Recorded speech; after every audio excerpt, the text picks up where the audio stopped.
Boa tarde a todos aqui presentes. Meu nome é Juan, eu estou dando as boas-vindas a todo mundo em nome da organização do Congresso do Povo Brasileiro em Ubatuba. E antes de dar início aí à aula pública, que é o tema de hoje, isso faz parte de uma série de eventos e mobilizações que a gente está fazendo, preparando para a etapa municipal do Congresso do Povo Brasileiro.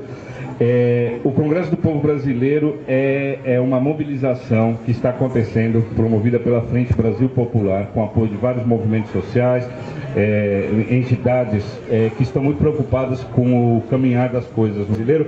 Ele tem três questões básicas, que é quais são os principais problemas nossos, quais são os nossos principais problemas em Ubatuba, no estado de São Paulo, os principais problemas do Brasil.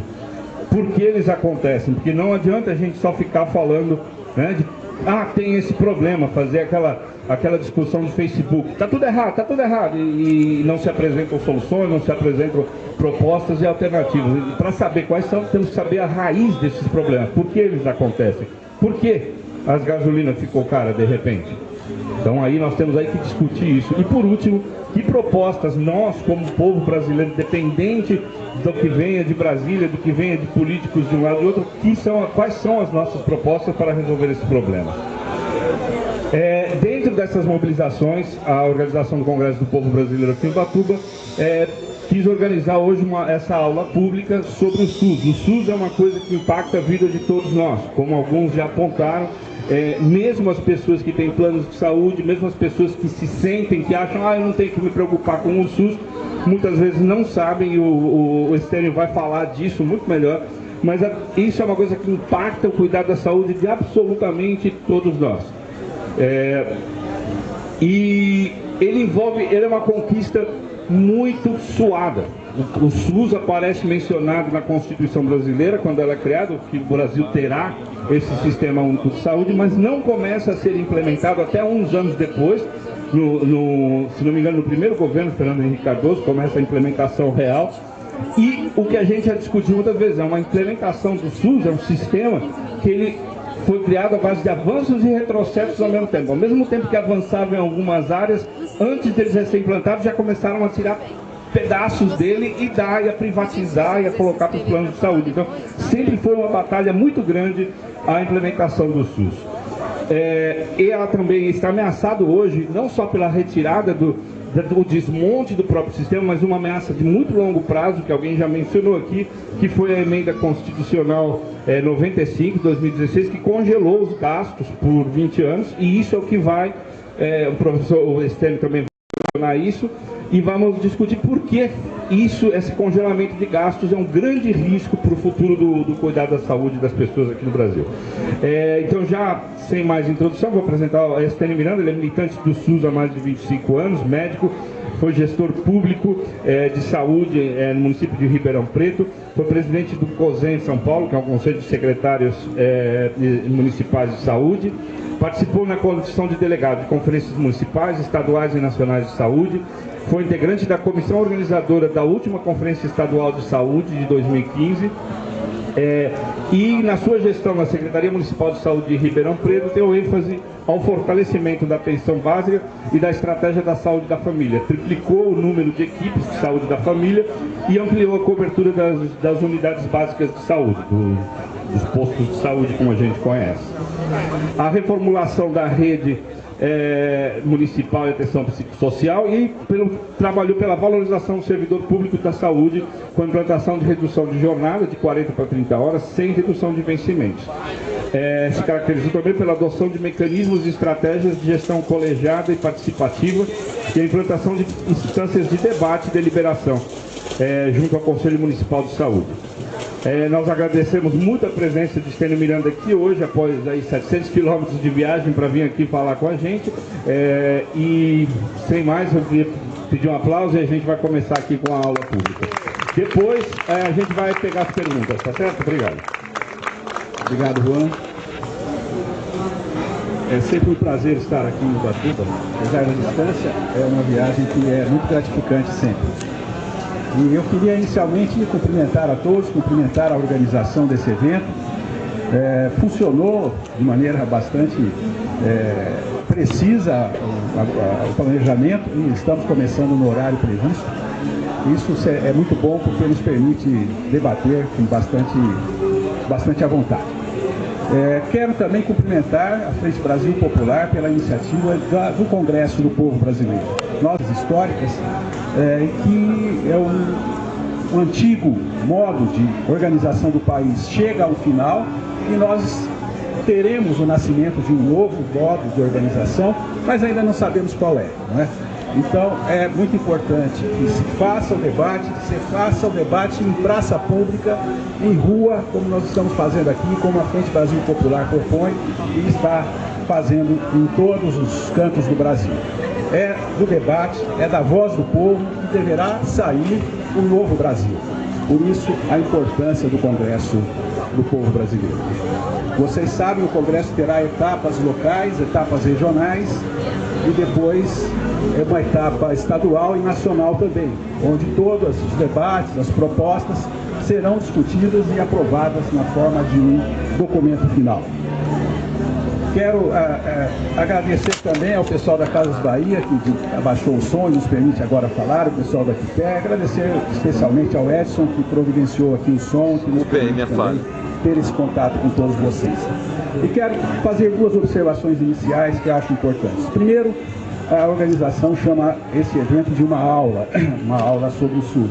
Infelizmente eu não posso, eu não tenho a capacidade de dar uma aula, eu não sou professor. Eu venho trazer aqui para vocês algumas reflexões da minha vivência, da minha experiência como militante profissional do SUS nesses anos todos e espero provocá-los, espero estimulá-los a refletir também e para que nós juntos possamos entender, afinal, o que é o SUS e o que nós temos que fazer para que o SUS se transforme na realidade que nós queremos que ele seja e que está lá prevista na nossa Constituição.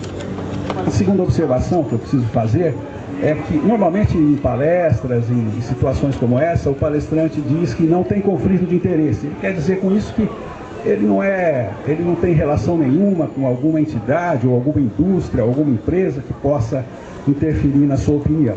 Eu devo dizer a vocês que tenho sim conflito de interesse, porque eu sou um entusiasmado pelo SUS, eu sou um militante do SUS, então minha fala aqui é pelo SUS, portanto há um conflito de interesse no que eu vou dizer.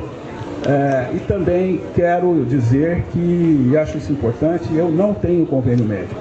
Milito no SUS desde que ele foi formado, quando em 88 ele foi instituído pela Constituição. Eu estava na faculdade, num hospital público, num grande hospital público, então trabalho no SUS desde aquele momento, trabalhei até agora, quando me aposentei recentemente. E sou usuário do SUS, não teria cabimento ser um militante, ser um trabalhador do SUS e ter um convênio médico. Isso na minha cabeça nunca fez sentido. Então sou também usuário do SUS e não tenho convênio médico. Queria cumprimentar o Maurício. Eu não estava te conhecendo com a barba, Maurício, agora que caiu a ficha. Bom, mas então, feitas essas observações, eu quero dizer para vocês que uma coisa que me incomoda muito é quando alguém quer elogiar o SUS e diz que o SUS é o melhor convênio médico que existe. São pessoas bem intencionadas que querem fazer um elogio, mas que na verdade falam uma inverdade, não é? Porque o SUS não é um convênio, é muito diferente de um convênio. Um convênio médico, primeiro, não trabalha com a saúde, trabalha com a doença e faz da doença uma mercadoria, um objeto de compra e venda, de interesses comerciais, de interesses monetários. Esse é o convênio médico. O SUS não. O SUS é uma política pública, é uma estratégia adotada pelo Estado brasileiro, não pelo governo brasileiro, pelo Estado brasileiro, para propiciar a todos os brasileiros saúde, não doença, saúde. Esse é o principal objetivo do SUS, garantir o direito à saúde de todos os brasileiros. Então, não é um convênio, falar que o SUS é um bom convênio é um empobrecimento da sua ideia, é um empobrecimento do seu projeto e nós temos que entender que ele é uma política pública garantidora de direito, que isso exige de nós responsabilidades e exige de nós um papel que nós vamos conversar sobre isso ao longo aqui da nossa reflexão. O SUS, vocês sabem, tem uma longa história. ele começa com discussões, com debates, lá no início da década de 60, antes dos governos militares. Naquela época, havia uma grande efervescência de movimentos da sociedade, buscando, como nós hoje buscamos, soluções para um país em crise, para um país que estava num impasse, para um país que parecia que ia para um colapso, né? E a sociedade discutia veementemente muitas questões e muitas propostas.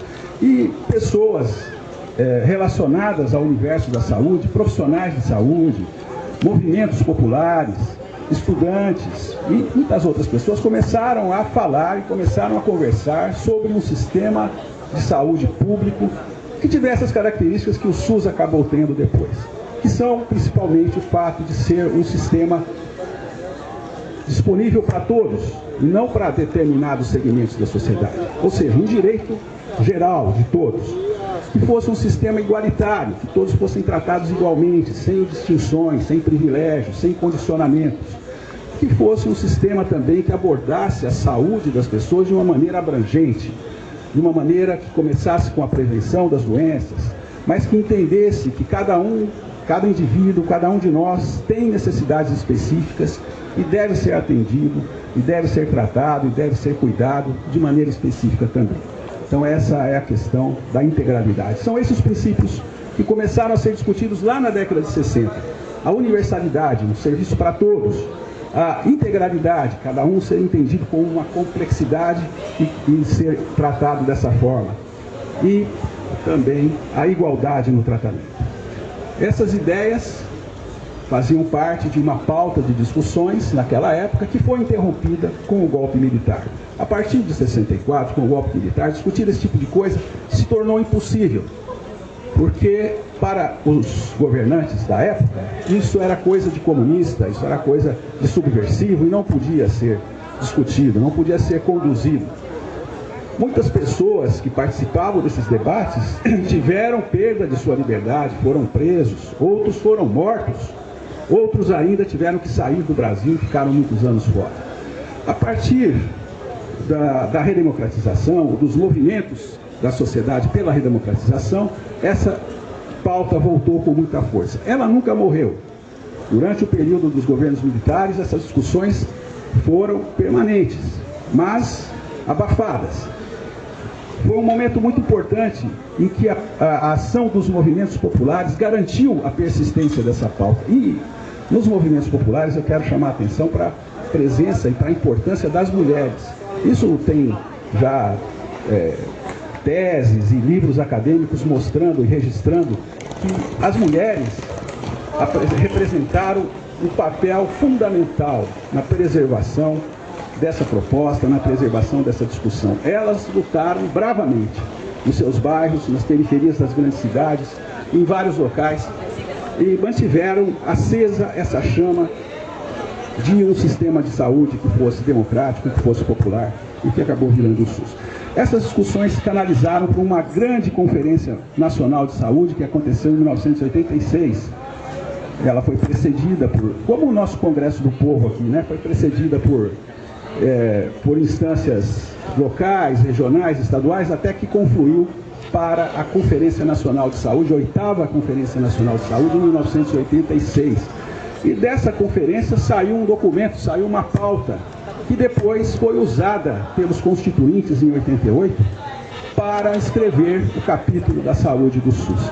Essa pauta, surgida da conferência de 86, a 8ª conferência, era justamente isso.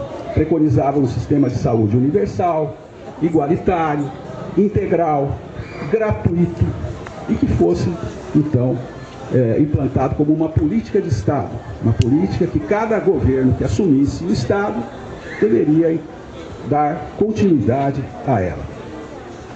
Então, assim nasce o SUS, em 1988, na nossa Constituição, com toda essa história de lutas.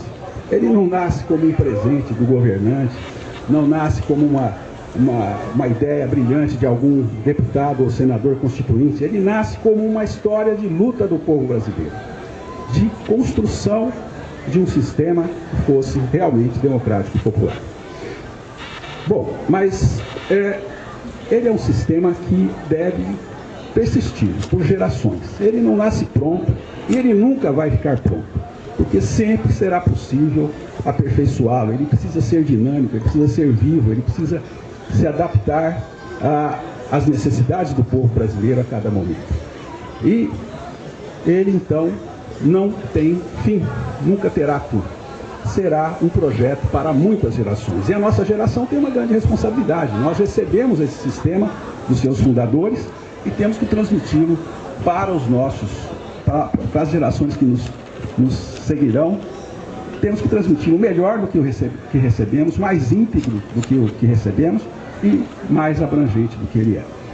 Agora, ele sofre realmente uma série de limitações e uma série de oposições, como todos nós sabemos e todos nós vemos. Infelizmente, ele tem ainda algumas limitações. Ele representou grandes avanços para a saúde do povo brasileiro. Nós temos aqui os cartazes que mostram algumas das áreas em que o SUS avançou, mas nós tivemos a fala da Eva aqui, que lembrou como era antes da existência do SUS. E hoje, sem dúvida, nós temos um sistema que nós podemos nos orgulhar dele, porque ele resolveu já uma série de problemas históricos do Brasil, problemas de saúde históricos e antiquíssimos do Brasil, e que hoje não existem mais. Vocês sabem, por exemplo, que nós tínhamos no Brasil uma mortalidade infantil vergonhosa. Morriam quase 100 crianças por 1000 nascidos vivos no Brasil. Hoje, essa taxa declinou, ainda é alta, mas está num patamar muito inferior ao que era antigamente. Isso se deve ao SUS, se deve às estratégias de vacinação, se deve às estratégias de saúde da família que foram adotadas e a muitas outras iniciativas do próprio Sistema Único de Saúde. Nós temos um programa de atendimento a portadores de doenças sexualmente transmissíveis e AIDS que em país nenhum integralmente gratuito, que garante o tratamento das doenças com as tecnologias mais modernas e mais recentes em termos de medicamentos, de exames e de segmento. Talvez vocês tenham visto no começo da epidemia de AIDS o drama que era. As pessoas morriam sem tratamento rapidamente e ninguém podia fazer nada. A partir do momento que o tratamento foi instituído e o SUS assumiu esse tratamento de maneira integral, nós temos hoje pessoas convivendo com AIDS há 20, 30, 40 anos ou mais. Isso representou também uma grande vitória, um grande avanço do SUS para a saúde de todos os brasileiros. E todos têm direito ao tratamento da AIDS. Não tem condição nenhuma. Qualquer pessoa pode entrar no posto de saúde, fazer o seu exame, se for positivo, terá acesso ao tratamento que for necessário para ele.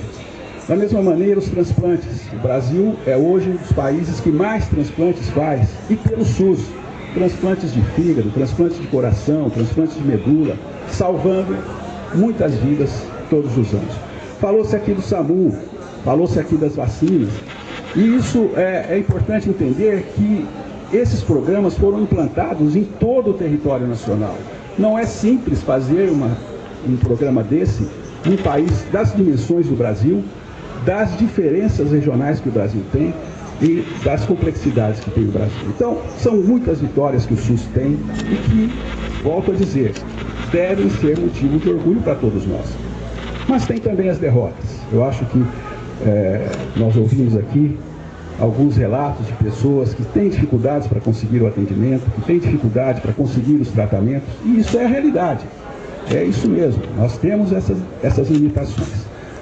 O SUS é objeto de muitas críticas e eu acho que é preciso separar essas críticas, porque uma parte delas vem de pessoas que não usam o SUS, que não se sentem comprometidas com o SUS e que têm uma imagem do SUS que é aquela imagem que a televisão projeta sempre de um pronto-socorro de hospital lotado, com pessoas esperando, com pessoas sofrendo, porque quem está no pronto-socorro realmente está sofrendo. Essa é a imagem que essas pessoas têm e que usam para denegrir e para diminuir o SUS. Mas nós também temos as críticas que vêm daquelas pessoas que usam o SUS. Essas são críticas legítimas que nós temos que levar em consideração, que nós temos que incorporar na nossa prática, que incorporar nas nossas decisões para que o SUS possa melhorar. Porque uma pessoa que vai lá, 5 horas da manhã, como foi dito aqui, e sofrem numa fila de espera e não conseguem uma consulta, ela tem uma crítica que é extremamente válida e que nós precisamos levar em consideração. Mas, enfim, o que eu quero dizer é o seguinte: a crítica tem uma origem social. A crítica que vem de quem não usa o SUS, quem tem o seu convênio e que despreza o SUS, para mim não tem muito valor. Não que ela não tenha valor, não tem muito valor, eu não considero muito. Agora, a crítica daquela pessoa que usa, que por algum motivo não foi atendida como deveria, que sofreu com o atendimento, essa é uma crítica extremamente válida e que nós devemos incorporar. E devemos lembrar que o SUS tem um dispositivo, tem um princípio organizativo que é o da participação social e que permite que esse tipo de crítica não se perca apenas numa reclamação, mas se transforme numa nova política, se transforme em propostas para que a política de saúde melhore, se aperfeiçoe. Então, por isso, é muito importante que todos participem do Conselho Municipal de Saúde, dos conselhos locais de saúde, que discutam o SUS nas suas comunidades, com seus companheiros de trabalho, para que propostas sejam trazidas aos que decidem ou aos que implementam a política, para que ela seja melhorada e aperfeiçoada. Não podemos nos esquecer da participação popular. Mas eu já queria ir encerrando, não queria falar muito, porque eu acho que o debate aqui é o mais importante. Mas uma última coisa que eu quero dizer é que, por ser uma política de saúde, por ter essa história lastreada na luta do povo brasileiro que o SUS tem, nós temos que entender que ele é um dos pilares da democracia no Brasil. Ele é um direito associado a outros direitos, como o direito à educação, o direito à moradia, o direito à mobilidade, e outros tantos direitos que estão na Constituição, que são pilares. O nosso Estado é um Estado de direito social. Se nós não garantirmos os direitos sociais, e a saúde é um dos principais, nós estamos mudando a configuração do nosso Estado democrático. Nós estamos fazendo uma outra coisa, nós estamos mudando o nosso Estado para uma outra coisa que não é o Estado democrático social, que foi fundado na Constituição de 88. Então, a defesa do SUS e a defesa de todos os direitos sociais hoje tem esse aspecto, tem essa dimensão. Ela é a defesa da democracia. Ela é a defesa de um Estado democrático e popular, que é o que todos nós queremos.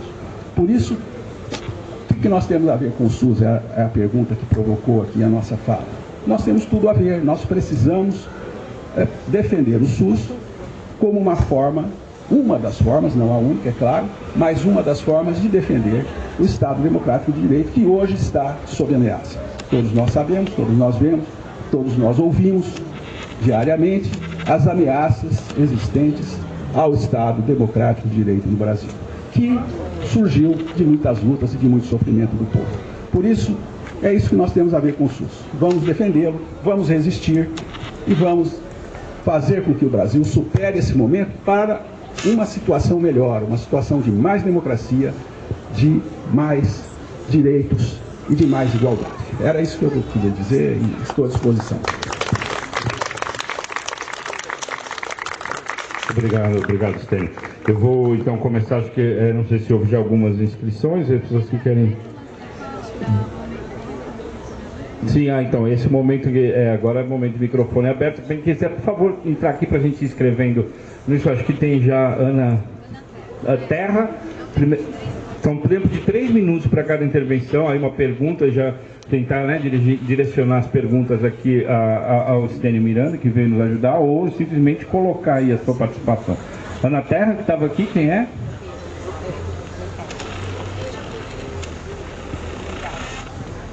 Obrigada, boa noite. Eu vim hoje porque me interessa muito esse assunto do SUS, né?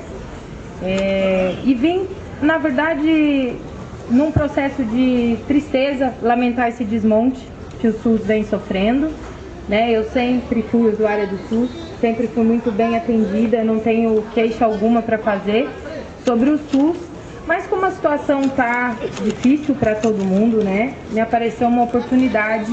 Eu, inclusive, já fiz a distribuição de alguns panfletinhos aí e estou aqui como uma vendedora de plano de saúde. O senhor me desculpe, eu sei que o senhor já falou sobre isso, mas é um plano de saúde popular. Nós temos descontos para comerciários, né, para pessoas do comércio, idoso. Então, assim, são planos a partir de R$ 34,90 E eu queria deixar aqui um valor, né, não é muito caro, um valor bem acessível, acredito que todos podem estar acessando, tendo acesso. E visto que a gente não tem tido um atendimento de qualidade como normalmente era, né, eu já vi esse declínio que o professor falou, a gente sente isso na prática aqui em Ubatuba.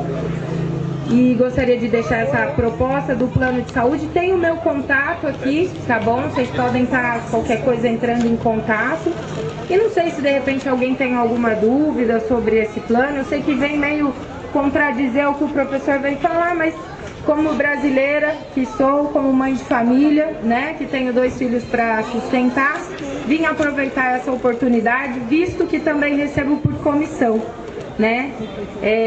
Esse plano de saúde, ele tem um quê? O tempo está acabando?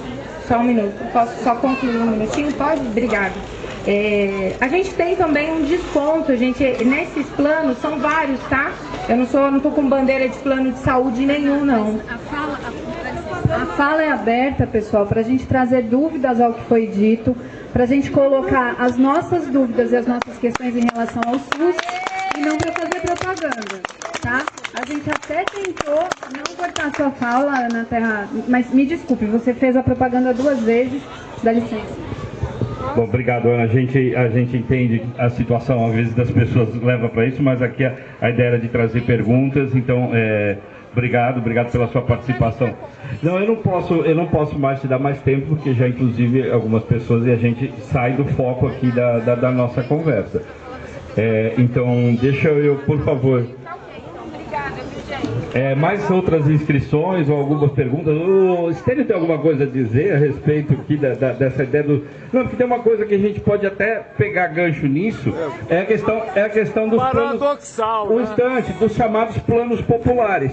Qual é o problema com esses planos populares? Eles realmente, porque se eu por R$34 por mês vou ter um atendimento maravilhoso, então tá até mais barato do que o SUS, e isso não é possível, a conta não fecha, né? Dá para explicar isso pra gente? Remédio também, o SUS nunca forneceu os remédios. Eu acho que em respeito... Doente mental, não tem mais remédio na saúde mental. Deixaram com essa popular, era isso que eu ia falar. Em respeito à companheira Ana, que está aqui trabalhando, defendendo o seu ganho, eu acho que nós temos que respeitá-la. Eu não vou entrar em considerações sobre os convênios e sobre os planos de saúde, porque já me posicionei a respeito deles e acho que realmente eles não solucionam, mas não vou fazer antipropaganda. Desculpe, Ana. Obrigado você e desculpe, mas a nossa discussão aqui tem um outro foco, né? Acho que você teve a oportunidade, falou. Eu agradeço a oportunidade, peço desculpa. Que isso, não há motivo para isso. Tá bom. Tudo bem. Obrigada, pessoal. A questão... SUS, galera! Viva o SUS! Abaixo os planos populares! Vamos continuar. Mexe comigo! Abaixo os planos populares! Não, eu tenho que me expressar Em também. relação à questão dos medicamentos, essa é uma questão muito importante, é um dos pontos fracos do SUS, né? É uma das principais queixas que nós ouvimos e que são queixas vindas de pessoas que utilizam o sistema e que tem toda a razão de queixar, né? Tem toda a razão porque é uma queixa orgânica, uma queixa que faz sentido. Mas esse é um dos pontos frágeis, eu acho que esse é um dos pontos em que o SUS tem que lidar com os interesses da indústria, tem que lidar com os interesses das empresas. E aí as coisas se complicam. É a mesma coisa em relação a cirurgias, a exames complexos, que estão todos na mão da iniciativa privada e das empresas. O que está na mão realmente do SUS é pouco e não é suficiente. Então o SUS é obrigado a comprar essas coisas dos grandes hospitais, das grandes empresas, dos grandes fornecedores de exames e de procedimentos complexos.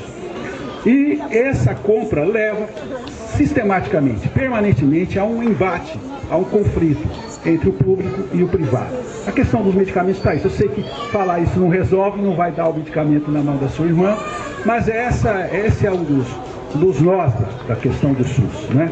É que nós ainda não conseguimos que todos os procedimentos de saúde que toda a produção de insumos e de produtos da saúde estejam em mãos do governo, sejam públicos, porque a esfera privada, infelizmente, trata tudo como mercadoria. E aí o conflito é inevitável. Camila. Obrigado, gente. A gente está tomando aqui a próxima intervenção, a Bia. Eu queria pedir, já reiterando, já que a primeira a gente já teve esse pequeno entrevero aqui, que a gente tente fazer questões sobre o SUS, sobre a importância do SUS, o que está acontecendo com o SUS, e que a gente limite a nossa fala a 3 minutos. Então, por favor, Bia.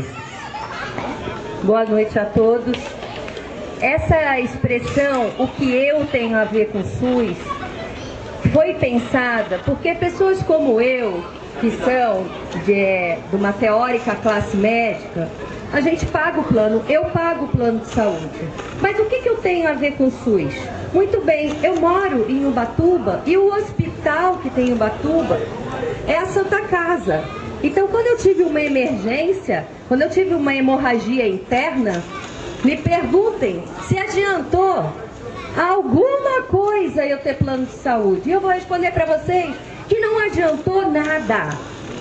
E eu entrei na fila como qualquer usuário e fui operada como qualquer usuário do SUS.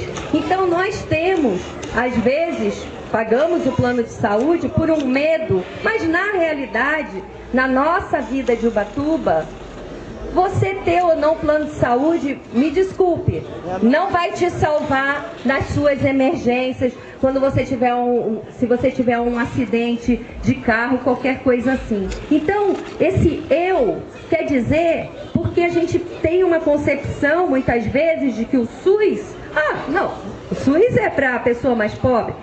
Sim, tem algumas coisas que só o SUS, por exemplo, o tratamento do câncer, você não aguenta, se você for só por uma via particular, ninguém aguenta, né? E outras coisas que vão acontecer, que é, por exemplo, algumas vacinas. Quando houve a vacina contra o HPV, aonde estava essa vacina? No SUS. Onde estava a vacina do H1N1? No SUS. Então não é verdade que existe alguém nesse país que não precisa do SUS. E agora a minha pergunta para o professor tinha uma pessoa aqui, né, quando a gente estava convidando para a aula, que disse o seguinte: não é verdade que as leis que estão tramitando no Congresso estão querendo acabar com o SUS. Não é verdade isso. Então eu queria que o professor, por favor, explicasse para a gente o que realmente está sendo uma ameaça ao SUS, para esse desmonte possível aí a chegar e acabar com a nossa saúde. Obrigado, Bia. E concordo com o que você disse.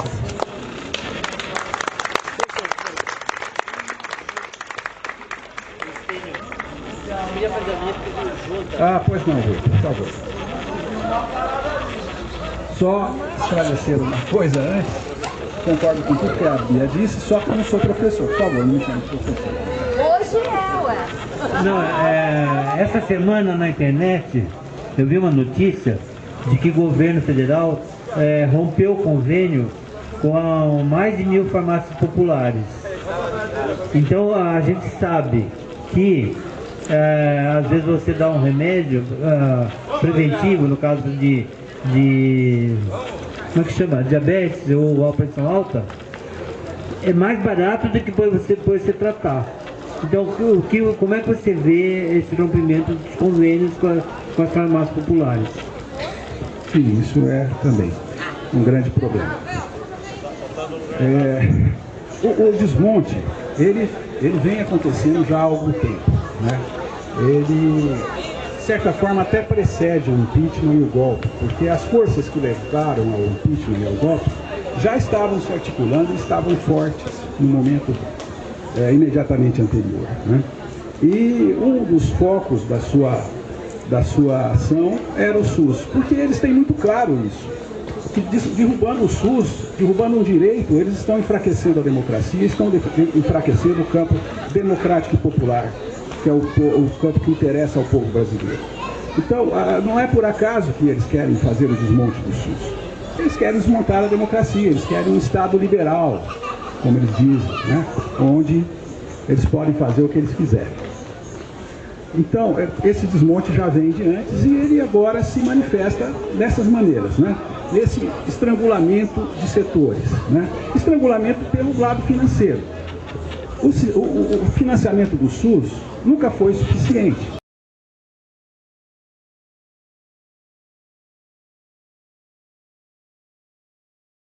Passando por aí, a gente vai fazer uma aula pública agora, daqui a pouquinho, está marcada para 5 horas. O que eu tenho a ver com o SUS? É o nome da aula. Então, quem estiver passando, o interesse em se aprofundar no tema, é só parar e ouvir.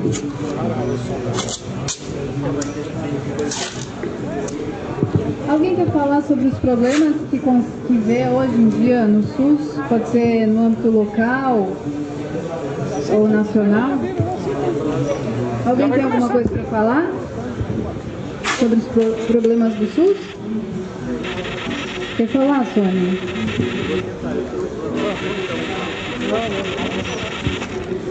Então, como usuária do SUS, né, eu não tenho plano de saúde, sou professora aposentada, eu acho que o SUS ele deveria cumprir um papel de atendimento a toda a população, de acordo com a legislação nacional.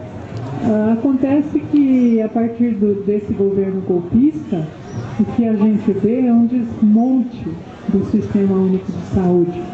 E é mais ou menos o que acontece aqui em Ubatuba também. Então, eu acho que a gente tem que discutir, tem que avançar e não deixar essas questões serem colocadas da maneira que eles colocam, né? Então, eu acho que a população, se ela quer melhoria na qualidade da saúde, ela tem que fortalecer o SUS e tem que ir para a luta, porque hoje não está fácil não. A gente pode vir a ter um futuro muito negro. Você acha, Sônia, que a gente fica esperando a solução vir dos políticos que estão eleitos, por exemplo, ocupando o Planalto? Sempre eu acho que a nossa questão fundamental nesse mundo hoje é a falta de ação. Eu acho que a gente delega, mas a gente não fiscaliza, a gente não cobra, não é? Então, delegar, eles fazem o que eles querem, haja visto o nível de corrupção que chegou a esse país, né? Por quê? Porque ninguém cobra nada, ninguém, fez, é só esse é mais simpático, então eu vou votar nele, esse é mais bonitinho, esse é mais isso e aquilo, e não vê proposta, não cobra as propostas, né? Então, o que acontece hoje? Tem saúde no município para todo mundo? Eu sei que as pessoas, a minha ajudante levanta às 5 horas da manhã para ir na fila do posto de saúde para ser agendado. E ela chega lá às 6h30 da manhã ou 6 horas da manhã e já tem 15 pessoas na frente, quando na realidade são 20 no total para ser atendido. Isso é saúde que o município tem que dar para as pessoas? Ou é um direito dela ir e chegar e marcar e sem ter esse sacrifício de levantar de madrugada e ir lá para a porta do SUS? Então é isso. Obrigada, Sônia. Acho que essas e outras questões vão ser levantadas na aula. Sênio Miranda, militante do SUS, ex-gestor e ex-presidente do COSENS também. Vocês sabem o que é COSENS? Não. Então, aqui atrás, Rui, tem uns cartazes explicando várias coisas do SUS. A gente pode dar essa rodada, inclusive, enquanto a aula não começa. Esses materiais que estão ali, explicando sobre o que é o SUS, um cartaz ali para as pessoas poderem escrever sobre as questões. Quais os principais problemas do Brasil, não precisa ser só do SUS. Por que eles acontecem e como resolvê-los. Ali também é um painel para poder falar sobre isso.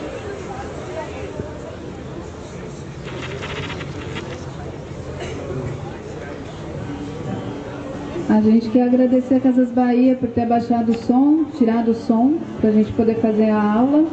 Agradecer também ao Pé Calçados, para a gente poder fazer a aula de uma maneira com mais paz. Quais são os problemas do SUS, Rui?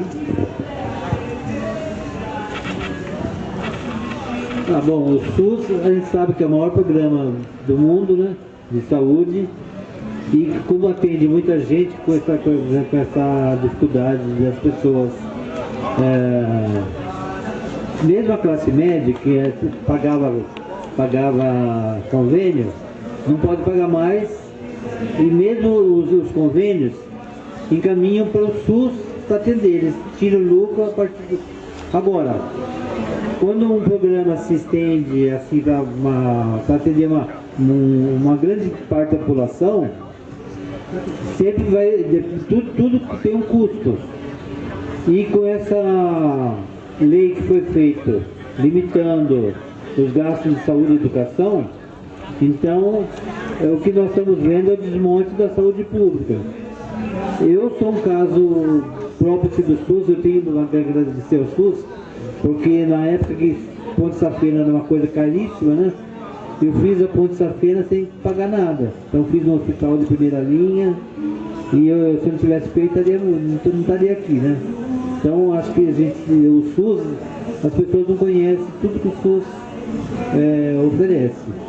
Mas eu acho que a grande coisa do SUS é realmente a saúde preventiva, de organizar um sistema que é um sistema modelo, né? Obrigada, Rui. Isso me faz pensar que o SUS, ele tem a ver com a tua vida, ele tem a ver com a tua vida, ele tem a ver com as pessoas que te rodeiam, ele tem a ver com todo mundo, né?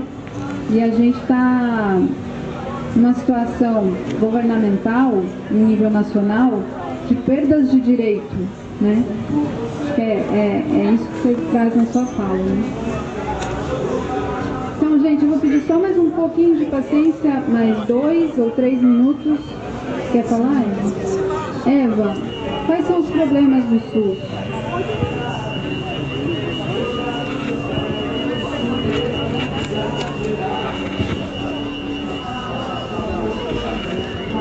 Eva, você quer falar alguma coisa? Eu queria lembrar a todos, para fazer uma volta no tempo, para lembrar como que era antes do SUS, né? Quando você sofria um acidente na rua e precisava de uma ambulância, iam os bombeiros. Mas quando você sofreu um acidente, um AVC, dentro de casa, os bombeiros não entravam dentro de casa.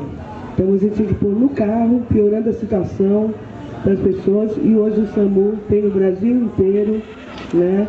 É um exemplo de logística, de transporte de emergência, né? E também coloco para vocês lembrarem como que era a nossa saúde antes do SUS. Se você era empregado, pagava carteira, tinha uma fila. Se você era desempregado, depende de um tempo, tinha uma outra fila enorme. E se você não era nenhum dos dois, como morador de rua, a Santa Casa acolhia, né? Imenso. Então nós não tínhamos saúde, eles só trabalhavam com prevenção de vacinas, né? Não tinha o SAMU, é muita coisa, gente, vocês não têm noção. Qual que é o maior problema do SUS hoje? É o atual governo golpista que quer retroceder todas as conquistas que tem. Aqui tem só um pouquinho, tem mais, tem o médico da família, tem o SAMU. Depois eu até faço a pergunta, porque é tanto, a gente não consegue nem decorar, né? Remédios, acompanhamento, tratamento, farmácia popular, recuperação, fisioterapia em casa, acompanhamento psicológico, né? É muita coisa, a gente não pode perder esses direitos. Eles querem voltar lá para o NPS, só quem trabalha tenha o mínimo, querem forçar todo mundo a ter um plano de saúde medíocre, né? E assim, eu tenho um plano de saúde, gente, mas tanta gente com plano de saúde tem câncer. Qual que é o melhor lugar para tratar? É no SUS.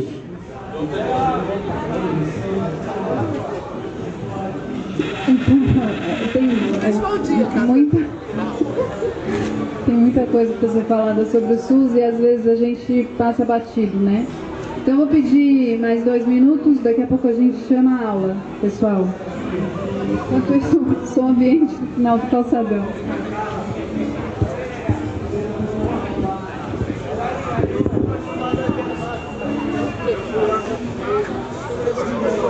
Então, oi, Camila, posso falar uma coisa aí?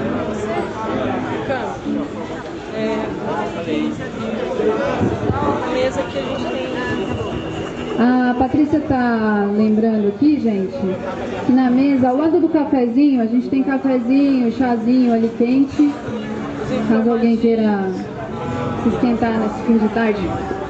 E do lado tem uma lista, quem quiser fazer inscrição para receber os nossos informes, nossas próximas aulas públicas, nossas próximas ações como Congresso do Povo, tá ali na mesinha, tá?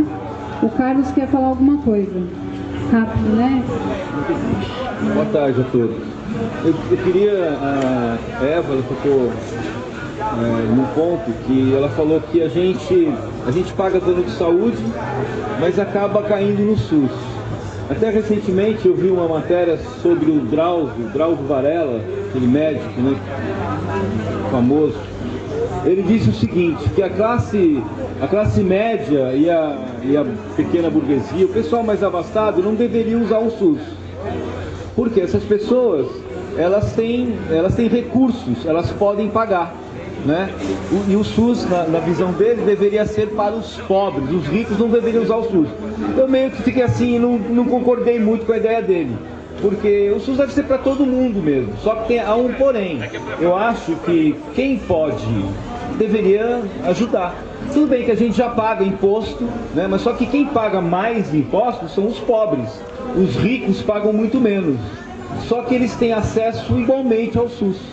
Basta você entrar na fila, não importa se você tem mansão, se você viaja para Paris, para Londres, não importa. Você vai entrar na fila do SUS e vai lá ser atendido como qualquer um. Certo? Então, só que existem paradoxos, né? Por exemplo, recentemente o ministro da Saúde, esse ministro do Temer, ele chegou a dizer que a saúde, que o Estado não tinha obrigação, né? Com o SUS, não tinha obrigação com a população, que a gente deveria, tipo assim, pagar planos de saúde, o que é um absurdo, porque a gente já paga. Eu acho que todos nós já pagamos os impostos, né? Nós pagamos os impostos mais caros do mundo, e os impostos devem ser destinados para as áreas prioritárias, saúde e educação. Só que como o Rui falou, acho que é da Constituição, lá da reforma constitucional que houve, PEC, Programa Constitucional de... Como é que é? Desculpa. PEC, não, é 95. Essa que congelou os gastos públicos até 2020. É a emenda constitucional 95, não é isso que eles aprovaram, né? Pois é, era a proposta, mas se tornou emenda porque foi aprovada. Então essa emenda constitucional congelou os gastos públicos até 2020. Certo? Só que o Temer, na época, ele defendeu a ideia que isso poderia ser, de acordo com a arrecadação do Estado, poderia ser mudado, e ele poderia investir. Só que a gente está vendo que não é isso que está acontecendo. O déficit público está cada vez maior, os gastos públicos, só que o governo, ele só corta da gente, ele não corta as mordomias que eles têm. Tudo que eles têm, os ministérios, as secretárias, um monte de partidos, os partidos que recebem uma fortuna, que até eu acho um paradoxo também, porque a Dilma aprovou, ela assinou a tal do aumento da verba dos partidos, fundo partidário, obrigado, o fundo partidário aumentou, foi para acho que 850 milhões, coisa assim, quer dizer, e não corta deles a mordomia toda que eles têm, sabe, aquelas coisas que eles têm nos gabinetes, o número de vereadores que existem nos municípios. Será que a gente precisa de tanto vereador, de tanto deputado? Será que a gente precisa de tanto partido? Então a gente precisa se posicionar em relação a isso e defender o SUS, defender o direito à vida, porque quando a gente fala de sistema único de saúde, saúde é vida. Sem esse sistema a gente morre, como o Rui falou. se ele não tivesse sido atendido lá, colocado a fonte de safena dele no hospital, no Instituto do Coração, que pertence ao complexo hospitalar do Instituto das Clínicas, que é um hospital da Universidade de São Paulo, né? Ele teria morrido, e assim outras pessoas. Então a gente tem que lutar por isso, tá? Obrigado. Então, seguinte, gente, vamos começar. O Carlos fez a última questão antes da aula. O Juan vai apresentar o Congresso do Povo e vai apresentar a proposta, porque o nome dessa aula, o que eu tenho a ver com o SUS, e apresentar o nosso convidado, Stênio Miranda. Eu queria dizer que no final da fala do Stênio, está aberto para quem quiser falar. São 10 falas de 3 minutos cada um. Então quem quiser falar, eu vou inscrevendo as falas, está aberto, o microfone está aberto ao público.